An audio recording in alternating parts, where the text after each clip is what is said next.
RT into dq bar. તો આ બીજું કશું નથી. This is a probability of a particle to find the particle near the point R in volume d cube R at time t.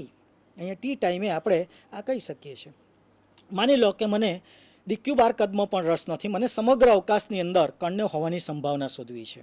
તો આ શોધવા માટે આ જે સમીકરણની બંને બાજુ જે છે, આ જે સમીકરણ ઉપરનું સમીકરણ દેખાય એની બંને બાજુ આપણે માઇનસ ઇન્ફિનિટી પ્લસ ઇન્ફિનિટી, અહીં મેં દર્શાવેલો નથી માઇનસ ઇન્ફિનિટી પ્લસ ઇન્ફિનિટી, પણ સમગ્ર અવકાશની અંદર આપણે આ કદ સંકલન ડાબી બાજુ અને જમણી બાજુ લઈ લીધું. હવે આ ડાબી બાજુ જમણી બાજુ આપણે કદ સંકલન લઈએ બંને બાજુ અને સમગ્ર અવકાશને આપણે સાંકળી લઈએ તો આપણે જાણીએ છીએ કે સમગ્ર અવકાશની અંદર તો કણ ક્યાંક ને ક્યાંક છે. In whole space it is always there, it is 100% there, and that's why I have to put this whole integration, total integration from minus infinity to plus infinity is equal to 1, because in whole space it is always there. એનો અર્થ એવો થયો કે મને આ જે સંભાવના મળી એ એક મળી, એનો અર્થ કે 100% આપણને સંભાવના મળી. આપણને આવો રસ છે, આપણને એવો ઉકેલ સોડિન્જરનો મળવો જોઈએ કે જેથી આપણને સમગ્ર અવકાશમાં કણને હોવાની જે સંભાવ છે એ એક હોય, એટલે કે 100% હોય. આપણને એવું જ સોલ્યુશન મળવું જોઈએ. પણ ઘણી વખત એવું બને છે કે આપણે જે સોડિન્જર સમીકરણ મેળવ્યું આફ્ટર ઓલ મેથેમેટિકલી મેળવ્યું છે, એનો ઉકેલ પણ આપણને મેથેમેટિકલ ઉકેલ મળે છે, અને એને કારણે એવું બની શકે કે આપણને જે આ જે સૂત્ર અહીં જે મૂક્યું છે એનો જે જવાબ છે એ કદાચ એક ન પણ મળે, અને એના બદલે એક મળવાના બદલે આપણને કોઈ ફાઇનાઇટ નંબર મળે.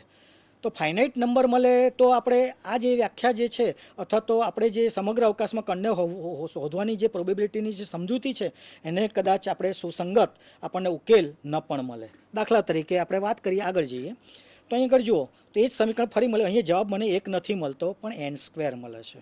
આ n² જે છે ફાઇનાઇટ નંબર છે. હવે આ જે ફાઇનાઇટ નંબર છે એને મારે ધારો કે અહીં 1 લાવી દેવો છે, તો 1 લાવવો હોય તો આ n² ને હું ડાબી બાજુ લઈ જઈને 1/n² કરી શકું. એ 1/n ને હું આની અંદર લઈ જાઉં તો 1/n થઈ જાય, અને અહીંયા 1/n થઈ 2 ભાગ પાડી દીધા.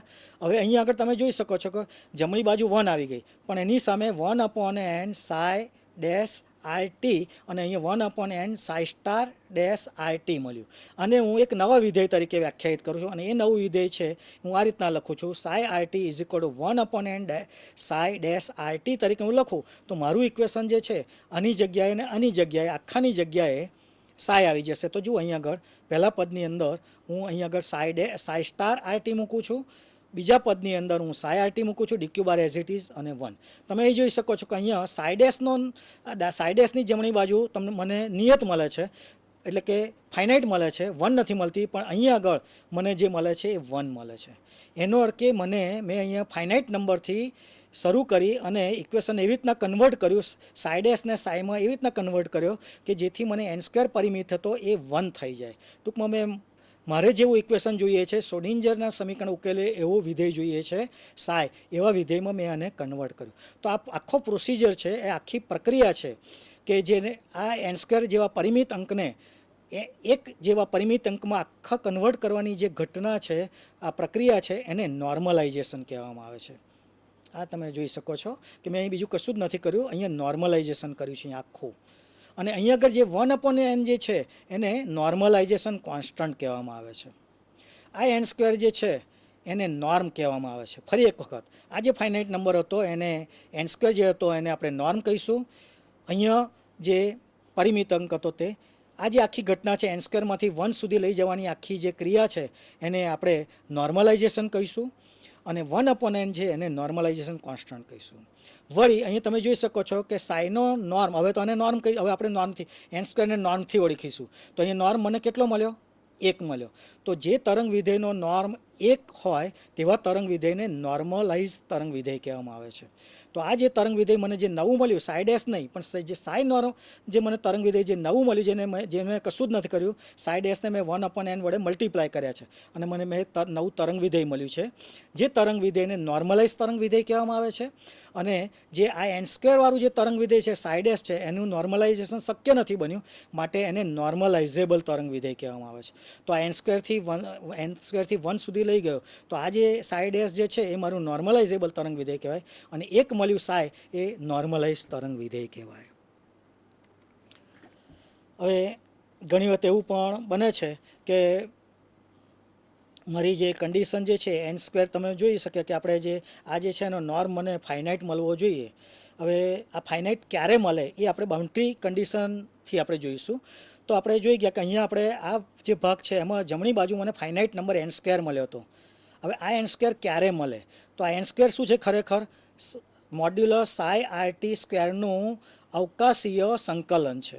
અવકાશી સંકલન છે એનો અર્થ કે અવકાશની અંદર મારે આર ઇઝ ઇક્વલ ટુ 0થી શરૂ કરી અને મારે R is equal to infinity સુધી જવું અને મૂળ સાઈ સ્ક્વેરનો હું સરવાળો કરતો જાઉં તો એ સરવાળો મને ફાઇનાઇટ મળવો જોઈએ.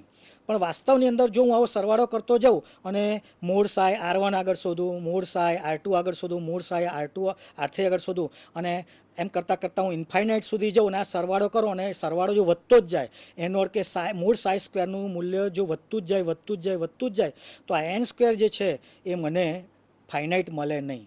આ સંજોગોની અંદર સાઈ R1 આગળ, સાઈ R2 આગળ, સાઈ R3 આગળ અને સાઈ ઇન્ફિનિટી આગળ જેમ હું R1, R2, R3 આગળ વધતો જાઉં એમ મને એ સાઈ જે છે ઘટતો જવો જોઈએ. તો જ આ પદ જે છે સરવાળાવાળું જે પદ છે અહીંયા આગળ ઘટતું જશે અને ઘટતા પદોનો હું સરવાળો કરું તો તમે જાણો છો એમ એ મને કોઈક રિયલ નંબર મળે અથવા આવો કોઈક ફાઇનાઇટ રિયલ નંબર મળે. એનો અર્થ એવો થયો કે આપણે આ વસ્તુને અહીંયા આગળ આ રીતના મૂકી શકીએ કે psi R T tends to 0 as R tends to infinity. અને આ જે કન્ડિશન જે છે એને બાઉન્ડ્રી કન્ડિશન કહેવામાં આવે છે. અને કોઈપણ નોર્મલાઇઝેબલ તરંગ વિધેય માટે આ બાઉન્ડ્રી કન્ડિશન જે છે એ સંપૂર્ણ પળાવી જોઈએ અને એ પળાય તો જ એનું નોર્મલાઇઝેશન થઈ શકે, નહીંતર એનું નોર્મલાઇઝેશન થઈ શકે નહીં. તો અહીંયા આગળ એક આપણે નોન નોર્મલાઇઝેબલ તરંગ વિધેય ખૂબ ઝડપથી લઈ લઈએ. અહીં પાસે મારી પાસે એવો ઉકેલ છે psi R T A E raise to I K dot R minus omega T, જેનો હું નોર્મ શોધવા પ્રયત્ન કરું છું. આ નોર્મ મૂળ સાઈ સ્ક્વેર ડી ક્યુ બાર લઉં. તમે જાણો છો રીતના સાઈ સ્ટાર ઇન્ટુ સાઈનું મારે એ સંકલન લેવું પડે. એ સંકલન કરું એટલે આનો સાઈ સ્ટાર મૂકવો પડે અને સાઈ એઝ ઇટ ઇઝ મૂકી દેવો પડે. આ E raise to minus psi વાળો પદ અને E raise to plus psi વાળો પદ ઉડી જાય અને એને કારણે એ સ્ટાર ઇન્ટુ એ બરાબર એ મૂળ એ સ્ક્વેર મળે, ડી ક્યુ બાર મળે. હું આને અવકાશી સંકલન લઈ લઉં અથવા ઇન્ફાઇનાઇટ સુધી લિમિટ લઈ લઉં તો integration D X into integration D Y into integration D Z મળે. એની હું minus infinity plus infinity limit મૂકી દઉં તો ટ્વાઇસ આલ્ફા લિમિટ મળે. આખી લિમિટ મૂકી દઉં તો એ સ્ક્વેર ઇન્ટુ ઇન્ફાઇનાઇટ એટલે મને ટોટલ જવાબ ઇન્ફાઇનાઇટ મળે.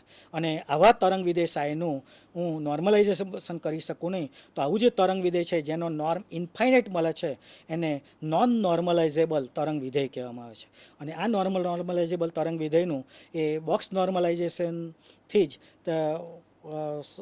બોક્સ નોર્મલાઇઝેશનનો મેથડનો જ ઉપયોગ કરી અને આપણે નોર્મલાઇઝેશન કરી શકીએ છીએ. બાકી સામાન્ય આગળ જે મેં મેથડ બતાવી કે એન સ્ક્વેરથી માંડી અને 1 લઈ જઈ શકાય, તો ઇન્ફાઇનાઇટથી 1 લઈ જવું શક્ય નથી, કારણ કે ઇન્ફાઇનાઇટને ડાબી બાજુ લઈ જવો પડે અને 1 અપોન ઇન્ફિનિટી બનાવો તો કશો અર્થ રહેતો નથી.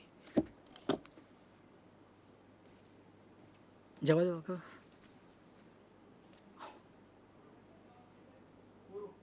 ઓકે, એક મિનિટ. લાસ્ટ